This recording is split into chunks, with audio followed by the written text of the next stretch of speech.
सत्ता के प्रभाव से विपक्ष के वार तक समझेंगे राजनीति का हर दांव पेच।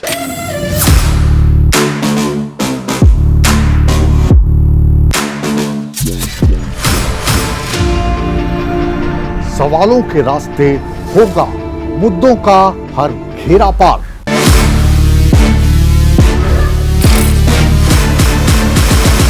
चक्रव्यूह देखिए मुकेश राजपूत के साथ। आरोप लगा कि जो जैन जी का आंदोलन था वो कांग्रेस ने हाईजैक ही कर लिया। अगर शिक्षा मंत्री स्वयं आगे इस्तीफा देते तो ना तो बच्चों पर लाठीचार्ज होता ना पैलेट चलता। SIR को लेकर आप लगातार विरोध कर रहे हैं, तो ये विरोध सिर्फ इसलिए कर रहे हैं क्योंकि आप ओपोजिशन में, SIR के कोई मायने नहीं है। अभी जो पार्टी के आपके प्रदेश के अध्यक्ष हैं, नए आए हैं, गुटबाजी का इस वक्त क्या आलम है? इस बार पूरी जो हवा थी वो पूरी कांग्रेस की तरफ थी और लग रहा था बस हुड्डा साहब चंद ही कदम दूर हैं मुख्यमंत्री के पद से। ये तो इलेक्ट्रॉनिक है। आज यहाँ बैठे आप चांद में रॉकेट का दरवाजा खोल देते हो। अच्छा, तो ये क्या चीज है? तो उसमें फिर चिप होती है। अब मेरे को बताओ, तो चिप इनमें मनाई है क्या? अभी जो सरकार चल रही है, नायब सिंह सैनी साहब की सरकार चल रही है, जो पिछले मुख्यमंत्री थे मनोहर लाल खट्टर, जो आपके सक्सेसर थे, इन दोनों सरकारों में आप क्या फर्क देखते हैं? पहले एक मुख्यमंत्री थे, अब दो हैं। एक मुख्यमंत्री, एक सुपर मुख्यमंत्री। अच्छा, सुपर मुख्यमंत्री अब ये सबको पता है। चक्रव्यूह देखिए मुकेश राजपूत के साथ। नमस्कार, आप देख रहे हैं न्यूज़ 18 नेटवर्क। ये है चक्रव्यूह। मैं हूं आपके साथ मुकेश राजपूत और आज चक्रव्यूह के सवालों के घेरे में हैं हरियाणा के पूर्व मुख्यमंत्री और विपक्ष के नेता भूपेंद्र सिंह हुड्डा साहब। बहुत बहुत स्वागत है आपका नेटवर्क 18 में। और नेटवर्क 18 में सबसे पहले जो सवाल आपसे है कि इस वक्त राजनीति की बात करें तो पहले हम केंद्र की राजनीति की बात करें या हरियाणा की बात करें या दोनों की साथ साथ करें? जैसे चल रही है, केंद्र से शुरू करें। जैसे आपकी इच्छा। तो अभी जो कुछ हुआ पिछले दिनों में, जो जैन जी का आंदोलन हुआ, मंत्री का इस्तीफा हुआ, कांग्रेस जो है उसमें उभर कर सामने आई, राहुल गांधी काफ़ी उसमें दिखाई दिए। आरोप लगा कि जो जैन जी का आंदोलन था वो कांग्रेस ने हाईजैक ही कर लिया। देखिए, वो मुद्दा था, हाईजैक का मतलब नहीं। और जब वो कर रहे थे वहाँ पर जंतर मंतर पे आंदोलन, उस समय भी मैं, जैसे मैंने कहा था, आज भी मैं कहता हूँ, अगर शिक्षा मंत्री स्वयं आगे इस्तीफा देते तो ना तो बच्चों पर लाठीचार्ज होता ना पैलेट चलते, इतना वो नहीं होना था।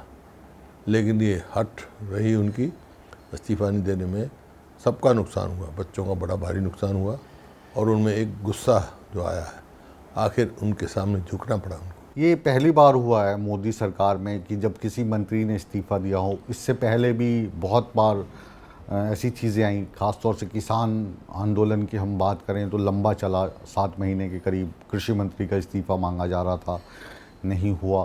तो क्या लगता है कि कुछ चेंज हो रहा है देश में?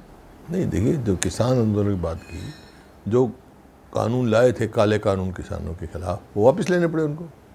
यही आंदोलन था किसानों का, झुकना पड़ा सरकार को। नहीं, कानून तो वापस लिए, लेकिन उस वक्त इस्तीफा किसी का नहीं हुआ था। इस्तीफे की नहीं, कानून वापस लेने की मांग थी। अब एक बड़ा मुद्दा जो देश में चल रहा है वो पेट्रोल में जो इथनॉल डाला जा रहा है, 20% बताते हैं, कोई जो प्रीमियम पेट्रोल है उसमें 10% या 15% बताते हैं। तो जो गाड़ियां नई नहीं बनी हैं, पुरानी हैं, उन गाड़ियों में शिकायतें आ रही हैं कि गाड़ियां ख़राब हो रही हैं।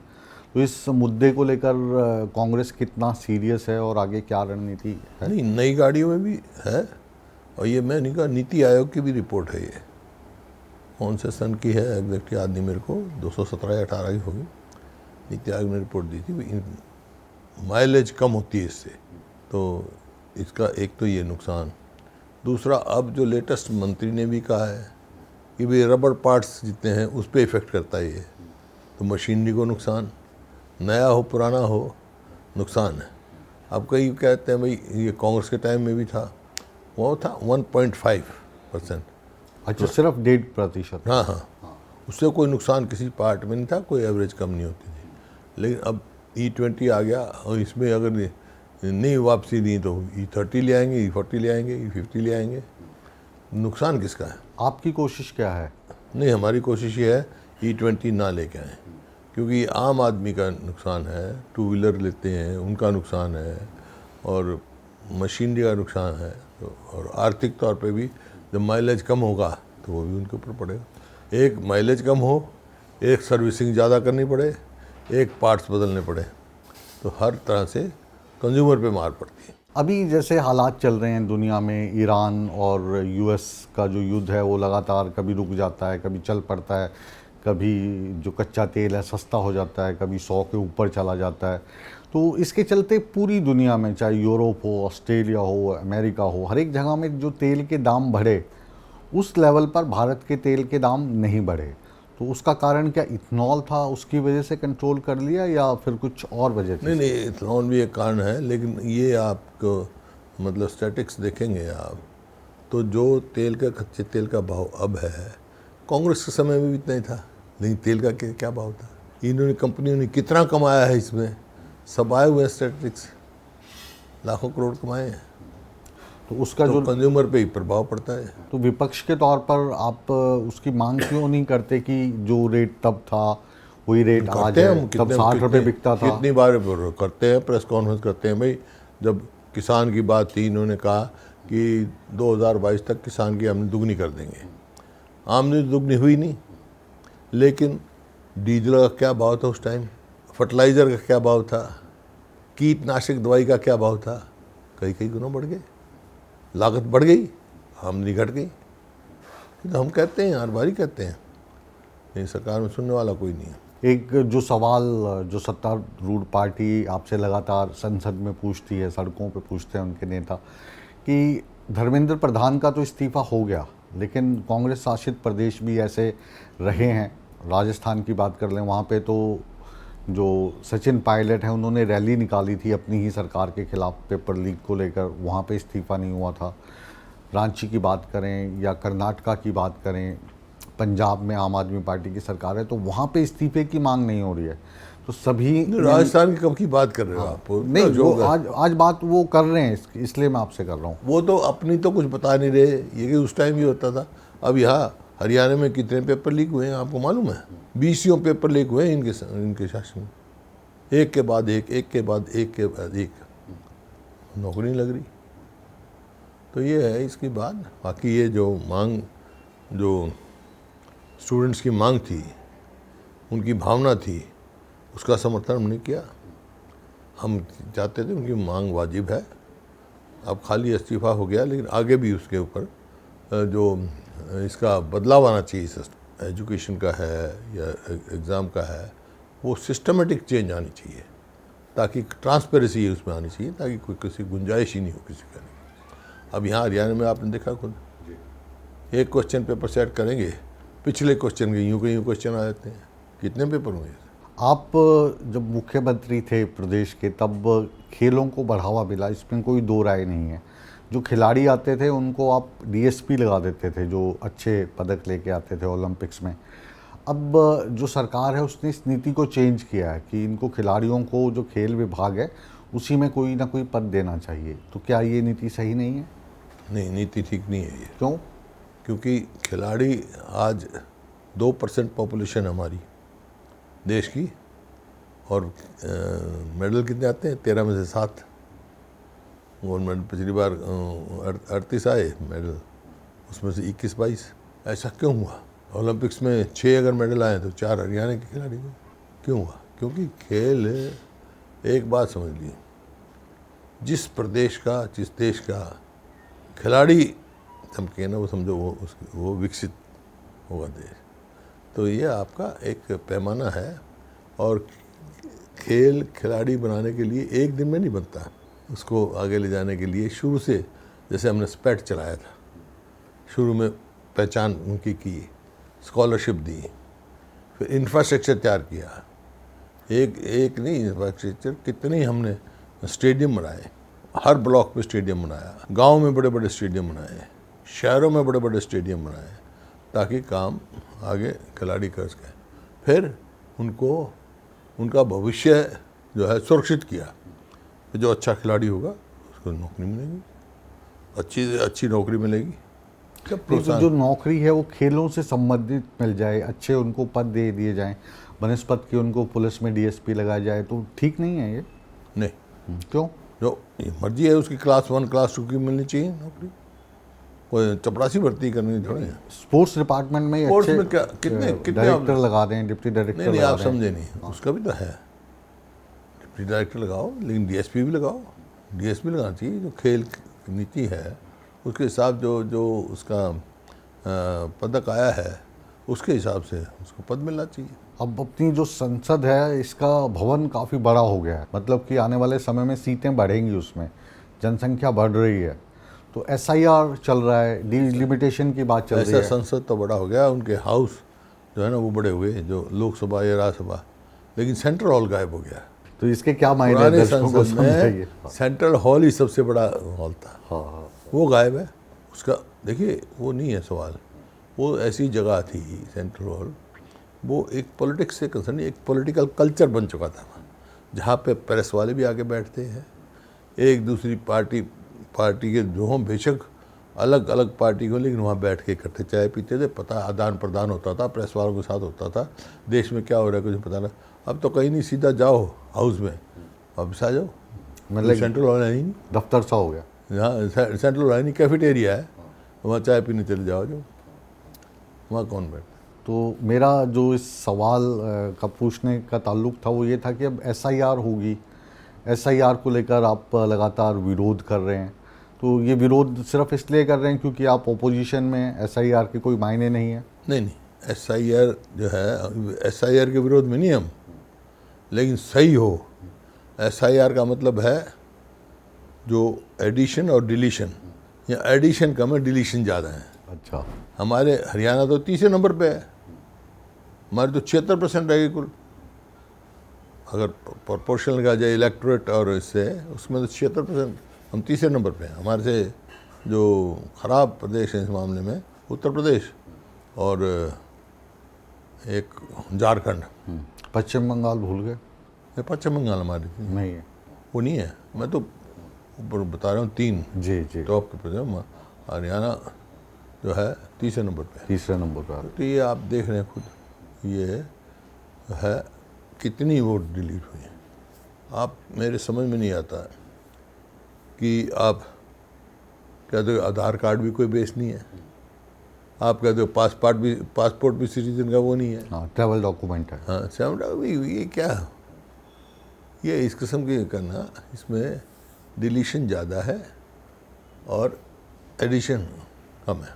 डिलिमिटेशन को लेकर आपके और क्या इसमें विचार जो है, अब जो है टाइम आया है बहुत ख़ास ध्यान करके कि अब जो 18 साल का होगा उसकी नई वोट बनेगी, उसमें एडिशन होनी है, एडिशन कम हो रही है।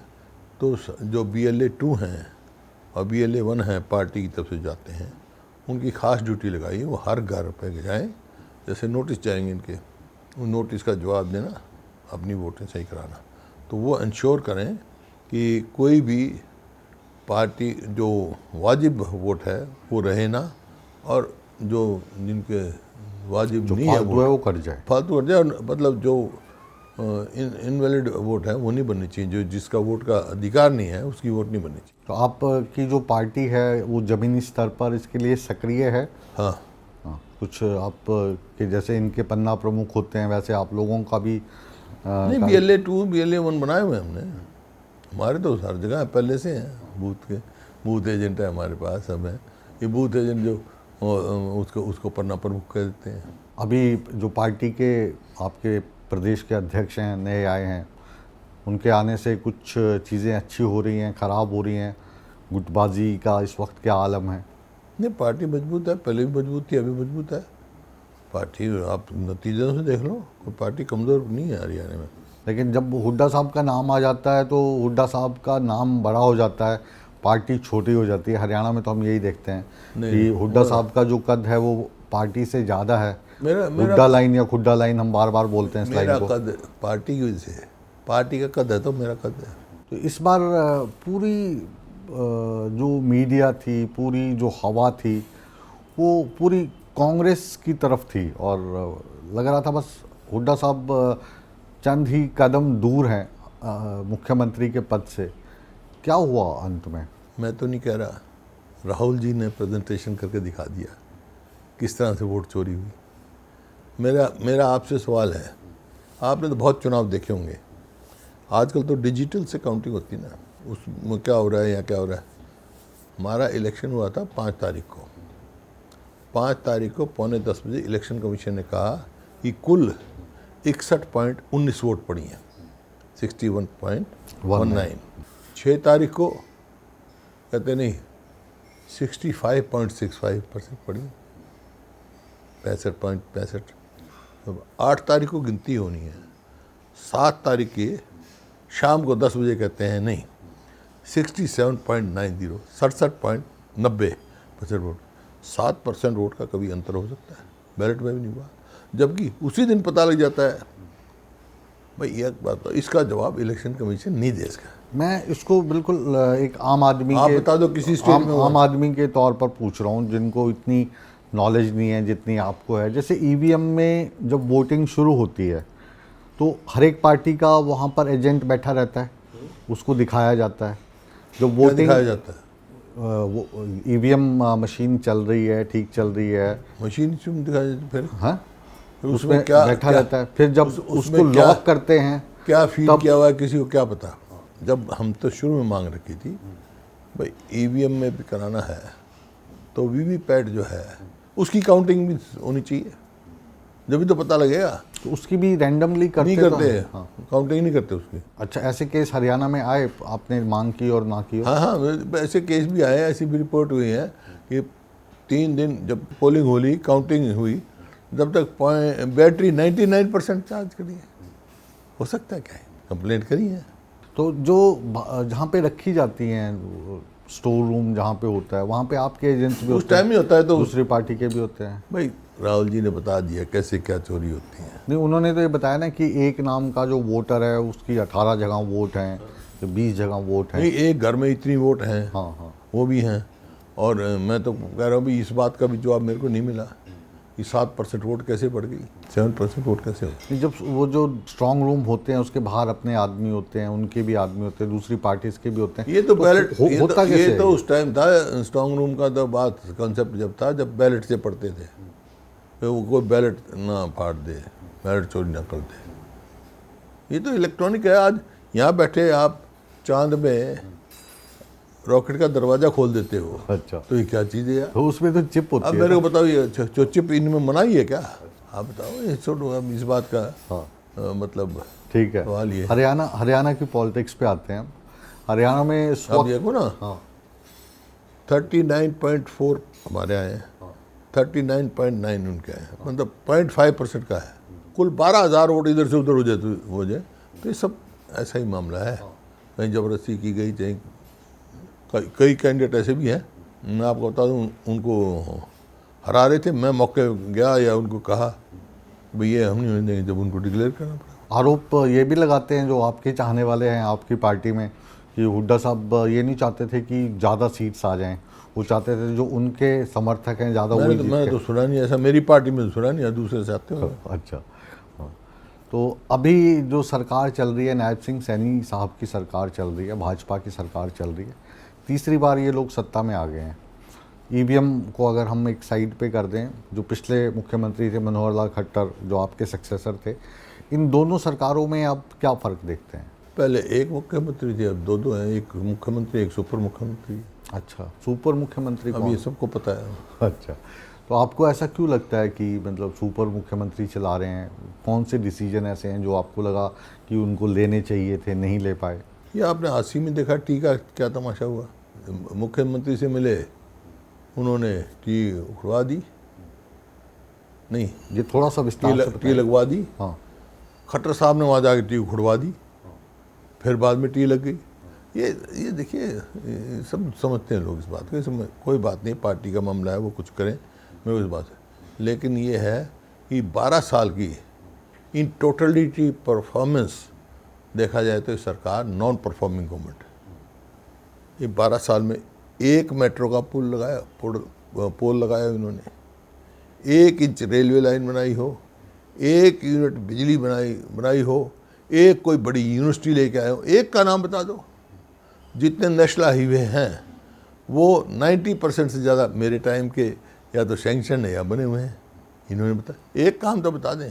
अरे 2014 में हरियाणा प्रति व्यक्ति निवेश में नंबर 1 था, कानून व्यवस्था में नंबर 1 था, खेल खिलाड़ी में नंबर 1 था। आज कहाँ हैं? आज आर्थिक तौर पे कहाँ खड़े हैं हम? 18 प्रदेश हैं, बड़े प्रदेश, हरियाणा भी उनमें एक है। तो किसी मीटर में तो मैं नहीं, ये तो नीति आयोग के हम 18वें नंबर पे हैं, 18 में से 14वें नंबर पे हैं, किसी पे 11वें नंबर पे हैं। जब आप मुख्यमंत्री थे तब जिंगल्स चला करते थे रेडियो पे, टीवी पे, महारा हरियाणा, नंबर 1 हरियाणा, था हरियाणा। हुड्डा जी का हरियाणा। उन पर विपक्ष कहता था कि ये जो आंकड़े हैं अपनी सुविधा अनुसार ले आते हैं। अब जब ये अपने आंकड़े पेश करते हैं उसको आप लोग कह देते हैं नहीं, कौन से आंकड़े पेश करेंगे? जितने आंकड़े हैं मैं अपना आंकड़ा कोई नहीं बता रहा भाई। सोशल प्रोग्रेसिंग इंडेक्स है, उसमें कहाँ खड़े हैं हम? हाँ, वो तो होम मिनिस्ट्री का है, उसमें लिखा हुआ है हरियाणा पूरे देश में सबसे ज़्यादा असुरक्षित प्रदेश। ये कैसे हो सकता है? फाइनेंशियल आपको लगता है हरियाणा जो है बिहार से उत्तर प्रदेश की तुलना में असुरक्षित है? हाँ, छोटा प्रदेश है ना। यहाँ खुद सरकार मानती है कि 50-60 जो है ऑर्गेनाइज्ड क्राइम गैंग्स काम कर रहे हैं। ऑर्गेनाइज्ड क्राइम हो को यही तो है, क्राइम तो होते रहते हैं, ये मैं नहीं कहता क्राइम नहीं होते, हमारे समय में नहीं हुए। क्राइम 2 किस्म के होते हैं, एक ऑर्गेनाइज्ड, एक अनऑर्गेनाइज्ड। अनऑर्गेनाइज्ड है भाई भाई में झगड़ा हो गया, दुकानदार मालिक में झगड़ा हो गया, दुर्घटना हो गई, ये अनऑर्गेनाइज्ड है। ये तो होते हैं, कोई अवॉइड नहीं करता। लेकिन ऑर्गेनाइज्ड क्राइम है, जैसे यहाँ पे हमारी सरकार बनी 2005 में, उससे पहले भी था थोड़ा बहुत। आपको पता होगा रोहतक की जेल से था एक आदमी, सरकार चलाता था। अब ये गैंगस्टर है, गैंग बने हुए हैं। कोई यहाँ से टेलीफोन करेगा मैं फलाने का आदमी, बाहू का आदमी, फलाना आदमी है, और फिरौती मांगते हैं और क्लेम करते हैं हमने किया, क्लेम करते हैं हमने मर्डर कर दिया। ये आपके सामने है। ये ऑर्गेनाइज 50 से 60 ऑर्गेनाइज गैंग हैं हरियाणा में, छोटा सा प्रदेश है। ये जो रोहतक से जो सरकार चलाते थे, इनके बारे में थोड़ा सा तफसील से बताएंगे हमें?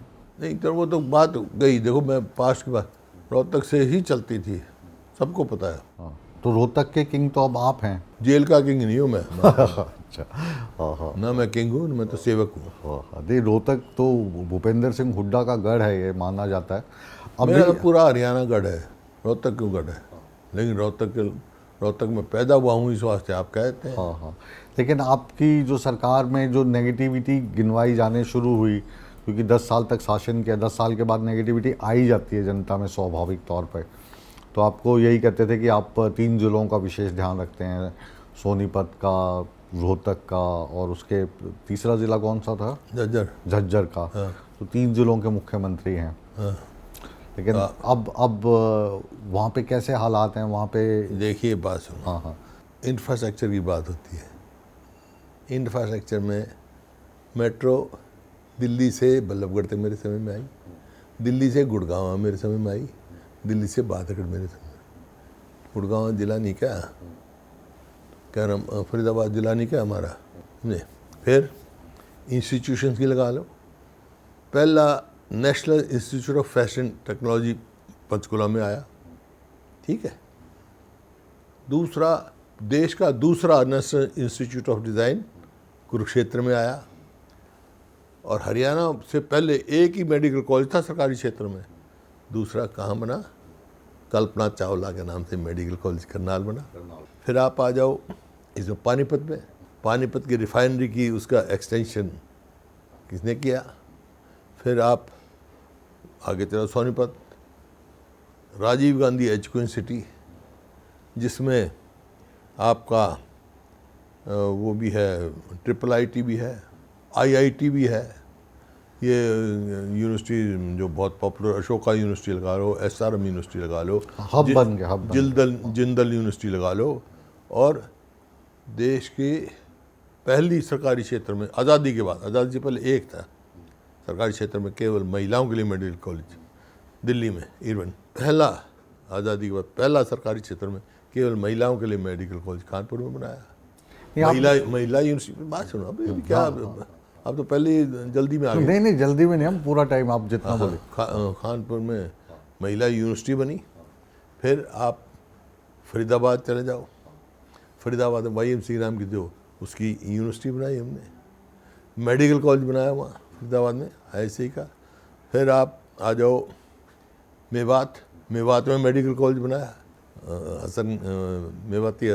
फिर आप आ जाओ गुड़गांव में देश की पहली डिफेंस यूनिवर्सिटी गुड़गांव में प्रधानमंत्री से उद्घाटन कराया, जो आगे 12 साल से कहीं कुछ दीवार बनी है, इनका आगे कार्रवाई नहीं हुई। फिर रेवाड़ी में इंदिरा गांधी यूनिवर्सिटी सैनिक स्कूल।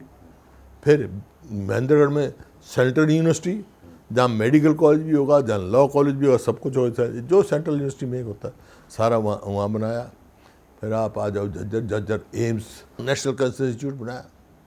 फिर आप आ जाओ भिवानी, चौधरी बंसीलाल के नाम से यूनिवर्सिटी और मेडिकल कॉलेज वहाँ मंजूर करवाया, जो अब तक पूरी उसकी पोस्टिंग नहीं कर सके। फिर आप आ जाओ हिसार, लाला लाजपत राय के नाम से एनिमल साइंसेज की यूनिवर्सिटी बनाई। फिर आ जाओ अब सिरसा में चौधरी देवीलाल के नाम से 4 कमरों में यूनिवर्सिटी बना रखी थी, उसको राष्ट्रीय स्तर का हमने बनाया। आप कहीं भी देखो, रोहतक आओ, रोहतक में IIM बना और विजुअल और परफॉर्मिंग आर्ट्स यूनिवर्सिटी बनी। आप कहीं घूम जाओ देश में। फिर आप आ जाओ थर्मल पावर प्लांट, मतलब बिजली ऐसा इशू था हमारे यहाँ से, गवर्नमेंट गिरती थी बनती थी। एक थर्मल पावर प्लांट यमुनानगर में लगाया, न्यूक्लियर पावर प्लांट फतेहाबाद में लगाया है जी, और 2 थर्मल पावर प्लांट जज्जर में लगाए, और 1 पावर प्लांट हिसार में लगाया। बताओ ये बिल्कुल जो आप चीज़ें गिनवा रहे हैं, ये तो मामूली बात है। NIFTEM national institute food technology वहाँ राई में लगी। आपने बहुत सारी इंडस्ट्रीज को भी यहाँ पे आमंत्रित किया। अभी ठहर जाओ, अभी हाँ, IIM पूरा गिनवाएंगे आज, ठीक है, बता रहा हूँ थोड़ा सा, जहाँ से आपको हाँ। एम्प्लॉयमेंट भी नहीं मारे। IIMT अपना मानेसर में हमने पढ़ाया, फरीदाबाद में बनाई, खरकौदा में बनाई, रोहतक बनाई, अम्बाला में ये जो साइंटिफिक इंस्ट्रूमेंट्स का वो बनाया। आप कहीं भी देखो, हर उसमें हमने काम किया। तो इसका विस्तार से मुझे जवाब मिला कि आप 3 जिलों के मुख्यमंत्री नहीं थे, पूरे हरियाणा के तो थे। आप लोगों की कहानियाँ ऐसा है, हम लोगों की नहीं, आपके पास कहानियाँ नहीं होती तो कोई बात कहता है आप कहानी करने लगे। नहीं, हम तो दूत हैं, जो आप कहोगे वो वाले सवाल हम सत्तारूढ़ से पूछेंगे, जो सत्तारूढ़ कहेगा वो आपसे पूछेंगे। तो मैं एक सवाल पूछता हूँ आपसे, इनसे पूछो ना, कोई 1 इंच रेलवे लाइन बनाई इन्होंने, 1 बिजली की यूनिट बनाई, 1 मेट्रो का पोल लगाया, कुछ बताया तो सही। ये तो कह देते जो बिजली आप बना रहे थे उससे ज़्यादा तो सस्ती हमें खरीद के पड़ जाती है, इन्होंने तो कुछ प्लांट बंद करवा दिया। क्या बात करें, हाँ। जो मैंने एग्रीमेंट किया था उसे कई गुना की कीमत बढ़ा दी, नहीं दे रहे। वाह जी वाह। अच्छा, पार्टी की बात करें तो पार्टी में एकजुटता पर लगातार सवाल उठते रहते हैं, क्योंकि आपकी बड़ी पार्टी है और आप दावा करते हैं कि लोकतांत्रिक पार्टी है, तो अलग अलग नेता हैं। जहाँ तक कि बहन कुमारी शैलजा ने एक जगह ये कह दिया कि एक दूसरे से दुआ सलाम करने से भी बच रहे हैं। रणदीप सुरजेवाला की अपनी डपली है, अपना राग है। वहीं पर प्रदेश अध्यक्ष को लेकर माना जा रहा था कि वो थोड़ा सा बैलेंस करेंगे। बहुत सारे नेता आपके छोड़ के जा रहे हैं। तो आप बताइए, तो आपके कंजक्शंस हैं, तो वो परिवार है हमारा, वैचारिक मतभेद हो सकते हैं, किसी को होते हैं, स्वाभाविक है, मनभेद नहीं है किसी को। आने वाले तो मनभेद देखना है, हाँ। तो आप बीजेपी में देखो, जैसे अभी 2 तो वहाँ होनी है फंक्शन, चीफ मिनिस्टर भी गया, राव इंद्रजीत तो नहीं आए वहाँ। हाँ, अच्छा। अनिल विज के कभी कोई सा महकमा, कभी कोई सा महकमा, इसी बात नहीं करता, मेरी चलती नहीं है। फिर है आपके सामने। उनकी तो, अनिल विज साहब की तो थोड़ी तबीयत खराब बताओ। जो भी है, लेकिन सबको मालूम है, सबको कौन क्या है, किसकी बात है, सबको मालूम है। अभी कांग्रेस छोड़ के भाजपा में गए थे, फिर अब कांग्रेस में आ गए। आपके रिश्ते में भी हैं, कज़न लगते हैं आपके, चौधरी साहब की मैं बात कर रहा हूँ, उनके बेटे की बात कर रहा हूँ। उनको लेकर भी जो कुछ आपके समर्थित लोग हैं या जिनको आप समर्थन देते हैं वो उनके बारे में टीका टिप्पणी करते रहते हैं? मैं तो किसी को नहीं कहा, ना मैं टीका टिप्पणी करता। ठीक है, जब उनको उन्होंने सोचा कांग्रेस छोड़ गए, कोई बीजेपी उनको अच्छी लगी थी, अब वहाँ देख लिया कुछ ही नहीं तो वापस कांग्रेस में आ गए। भाई है मेरे, वेलकम है। बातचीत होती रहती है आपस में? हाँ हाँ मेरी किसी से वो नहीं है। हाँ, नहीं वो तो हमें मेरी पता है, सबसे आप बात दोनों है। बहुत सुलझे हुए हैं, उसमें कोई दो राय नहीं है। अब आने वाला जो समय है, अगर हम 1 साल का टारगेट लेके चलें तो आपकी क्या प्लानिंग है जिससे पार्टी ऊपर उठे, आपकी पार्टी जो है आने वाले समय में सत्ता के नज़दीक पहुंचे? ऐसे कौन से दिमाग में आपके नहीं, कार्य हैं? मैं तो जनहित की आवाज़ उठाऊंगा, और जो इन्होंने हम उठाएंगे, और जो इनने फैसले किए हैं सारे जन विरोधी, उन फैसलों को जरूर करेंगे। जैसे जन विरोधी जैसे कौशल फैसलों में? रोजगार हाँ? निगम है, मतलब बच्चों के भविष्य के साथ खिलवाड़ है। जो नौकरी वो कर रहे हैं उनकी अगर रेगुलर सर्विस हो तो 60,000 रुपये मिलेंगे, 70,000 रुपये मिलेंगे, और इनको 15-20 हज़ार रुपये। ना इनकी ग्रेजुएटी है, ना पेंशन है, ना मेडिकल वो है, ना कैजुअल लीव है। खिलवाड़ी है ना, जब कॉन्ट्रेक्चुअल। आप ये देखो, आप इनका नोटिफिकेशन आप देखोगे तो वो देख के रहेंगे। तो उसमें आप क्या चाहते हैं? मैं तो चाहता हूँ इनको पक्का किया जाए, और आगे से जो है ना पक्की नौकरी लगाई जाए, बच्चों भविष्य के भविष्य के खिलवाड़ न किया जाए। इन्होंने प्रचार किया एचकार इनके जो अपॉइंटमेंट उनके खिलाफ है, हम खिलाफ नहीं। मैं तो कहता हूँ इनको पक्का करो, इनको उनके बराबर की दो, इनको सब सुविधा दो। तो अभी इसके लिए आप ये आंदोलन ये करेंगे? जो है ना, हाँ हाँ, जो एचकार बनाए हैं, ये एम्प्लॉयमेंट नहीं दे रहे हैं, ये डिप्लॉयमेंट कर रहे हैं। There is difference between employment and deployment. Employment में तो आपको रेगुलर, अब 3,75,000 2014 में हमारी सैंक्शन पोस्ट थी, वो घट के 2.5 लाख होगी। बेरोजगारी में इस वक्त हरियाणा बिल्कुल ऊपर आ गया। कहीं भी एक भी देखो, मैं ऐसा व्यक्ति हूँ, कोई अच्छा काम मेरे को नज़र आएगा, अच्छा काम किया है, मैं अप्रिशिएट करूँगा उस बात को। लेकिन मैं बहुत वो देख के होता हूँ कि हरियाणा कहाँ था, कौन से पायदान पे था, अब कहाँ खिसक के नीचे आ रहा है। जीएसटी को लेकर सरकार हमेशा अपनी पीठ थपथपाती है कि जीएसटी आने से जो सरकार का रेवेन्यू सिस्टम है इसमें बहुत सुधार हुआ है। देखिए, जीएसटी एक सिस्टम है, लेकिन जिस तरह से किया है, जो फ्रॉड हो रहे हैं, इसमें ट्रांसपेरेंसी नहीं है, तो इसमें बदलाव की जरूरत है। पहले हरियाणा, क्योंकि जो हरियाणा का हिस्सा बनता है वो भी पूरा नहीं मिलता, पैसा तो मिलेगा ना हमारा। पहले हरियाणा के जो बच्चे थे वो विदेश की तरफ कम रुख करते थे, लेकिन अब हरियाणा से भी काफ़ी लोग जा रहे हैं और नशे का जो कारोबार है वो भी लगातार बढ़ता हुआ नज़र आ रहा है। ये तो मैंने कहा, पिछली गवर्नमेंट थी ये, जब मैं विपक्ष का उस टाइम भी नेता था, कि सरकार में लोग बैठे थे, उनकी संरक्षण में हो रहा था। मैं किसी व्यक्ति का नाम लेने चल, लेकिन सब लोग समझते इस बात को। तो यहाँ नशे का क्या मतलब था? नशा से दूर था हरियाणा। अब पिछले 12 साल में जो नशा है, वो अभियान चला है नशा मुक्ति का, लेकिन नशा तो बढ़ रहा है, क्यों न कहीं धंधा बनाए वालों को। दाल में कुछ काला है या दाल ही काली है? कुछ भी कह लो आप, लेकिन ये जो है इतने पैमाने पे नहीं नशा हो सकता जब तक कुछ ना कहीं से उनको होना मिले। जो दर्शक इस वक्त आपको नेटवर्क 18 पर देख रहे हैं, आपकी बात मानते हैं, आपके चाहने वाले हैं, उनको आप क्या संदेश देना चाहोगे हमारे इस मंच से? भाई, मेहनत करो, देश का हित सबसे ऊपर रखो, और जो कोई गलत काम हो उसका विरोध करो, सही काम का समर्थन करो। बहुत बहुत शुक्रिया आपका हमसे बातचीत करने के लिए, धन्यवाद। और नेटवर्क 18 से जुड़ने के लिए समय समय पर आप इसी तरीके से हमें समय देते रहें। बहुत बहुत शुक्रिया। आप तो हमारे पुराने मित्र हो, पहले दूसरे उसमें चैनल जब भी लिया था आपने। हाँ हाँ अब आगे कोई दूसरे चैनल में जाओगे जब भी लोगे। हाँ हाँ हाँ, हाँ, ठीक है। बिल्कुल। आप लेकिन हमारा ये चैनल से अब ऊपर। अच्छा चैनल है आपका। अच्छा, ठीक है, बहुत बहुत शुक्रिया। Thank you. नेटवर्क 18 अच्छा चैनल है, हुड्डा साहब ऐसा मानते हैं और हम भी यही मानते हैं, और आप भी बहुत अच्छे राजनेता हैं। हाँ, हमारी दुआएं आपके साथ हैं। धन्यवाद। तो चक्रव्यूह को अब यहीं पर विराम देने का समय आ गया, लेकिन आप कहीं मत जाइए, बने रहिए हमारे साथ, क्योंकि नेटवर्क 18 पर हमेशा की तरह खबरों का सिलसिला लगातार जारी है। बने रहें।